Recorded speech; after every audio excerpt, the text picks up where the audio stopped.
AICC کی نئی ریاستی انچارج میناکشی نٹراجن کی ٹرین کے ذریعے حیدرآباد میں آمد، چیف منسٹر ریونت ریڈی نے کی ملاقات۔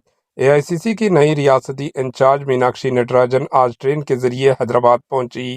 ان کا کاچیگوڑا ریلوے اسٹیشن پر تلنگانہ پردیش کانگریس کمیٹی کے صدر مہیش کمار گوڑ و کانگریس کے دیگر قائدین نے شاندار استقبال کیا، جس کے بعد تلنگانہ کے چیف منسٹر ریونت ریڈی نے دلکشا گیسٹ ہاؤس پہنچ کر نئی مقررہ AICC ریاستی انچارج میناکشی نٹراجن سے ملاقات کی۔